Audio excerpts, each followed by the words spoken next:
For anyone that may not know, Warner Brothers has been kind of up for sale for the last couple of months. In fact, I think it's been for the majority of the year, if I remember correctly. And the general consensus for anyone that knew and cared about this information was that no matter what, worst case scenario is Netflix buying Warner Brothers. See, it was worst case scenario for a bunch of different reasons, but we didn't really know what was going to happen, who was going to end up making a move, who was going to end up buying Warner Brothers until this morning. And unfortunately, it is Netflix. Netflix is buying Warner Brothers. And for anyone that loves movie theaters and physical media, like actually going to the movies to watch big new releases, you should be terrified. I mean, let's just get right into it. This is a major reason number one here. Ted Sarandos, the CEO of Netflix, literally said earlier this year that movie theaters and the movie-going experience is outdated. He literally made the claim that people just prefer to watch movies at home,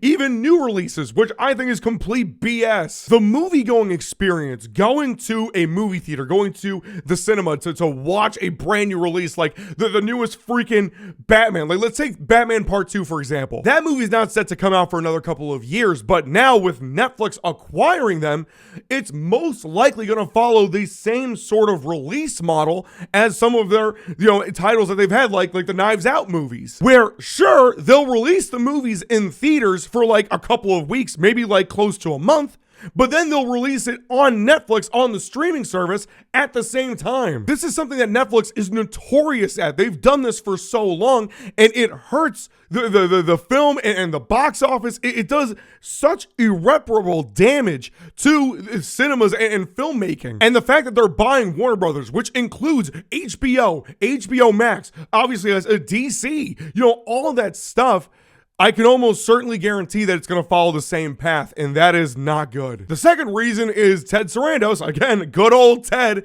is also very much pro-AI when it comes to filmmaking and the creative process. He doesn't see AI as a problem to artists and creativity and that good old human touch for any product that they decide to release. He sees it as not a cheap method, but something to help enhance the experience, which, like I said before, is complete BS. Ted Sarandos and Netflix have already proven up to this point that they very much are anti-art. They're anti-human connection because, again, he doesn't believe that the movie theater model, makes any sense, and he wants to use AI in all of their stuff, whether it's in the process of making television or movies or actually having it make parts of those things. As an artist, as a writer, as a director, as an actor, if you're involved in any part of filmmaking, this should scare you, which is actually a great segue to my final point here. And that's just a simple fact that, unless you've been living under a rock, Netflix doesn't really have a great reputation when it comes to the quality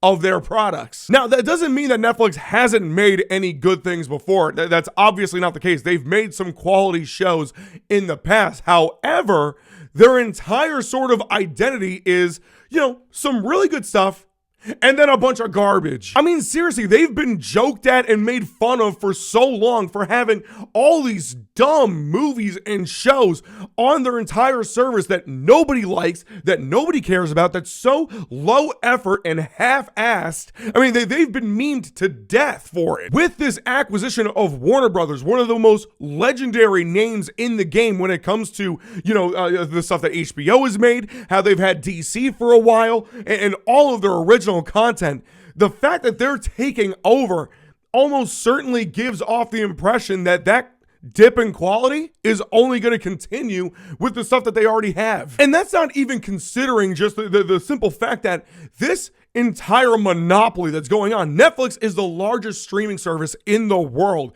The amount of money that they generate and all that kind of stuff is insane. The fact that this monopoly is happening is not a good thing for the consumer. And it doesn't take a genius to see why. Seeing the biggest streamer in the world basically swallowing one of the other guys in the game is not a good look, because that gives the impression, or at least that gives the inclination, that this could continue happening, that Netflix could continue to take over different things. Like I said, it should terrify people. And that's not even getting into the price for a Netflix subscription, which if you don't want ads, if you want like HD quality, all that kind of stuff, it already is expensive as it is.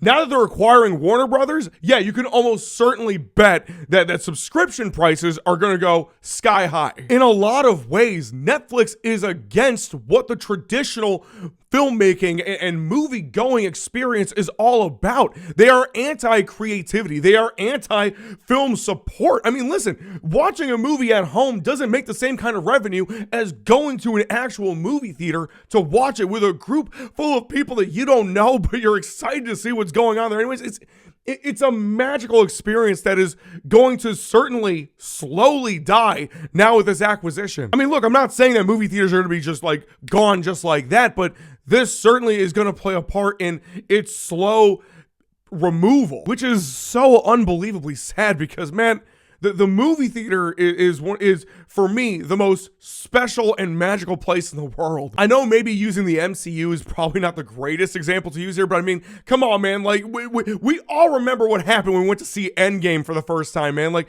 in that theater, everyone was going crazy. Everyone was sharing this moment together. It was magic. Same thing with Spider-Man No Way Home. It was that kind of feel that watching movies at home just doesn't do. I mean, dude, I get the convenience, but man, there's a reason why going to the movies is so fun. But yeah, this is just really sad news to wake up to. The implications that this has towards Warner Brothers' catalog of stuff that they have, but also the implications towards cinemas and movie theaters. It's not going to be good. You've got the biggest streamer in the world absorbing one of the most legendary film studios in the world, and with a CEO that is so openly anti-movie theaters, so against the human touch and human connection, while also supporting AI and how dumb it is in the filmmaking process.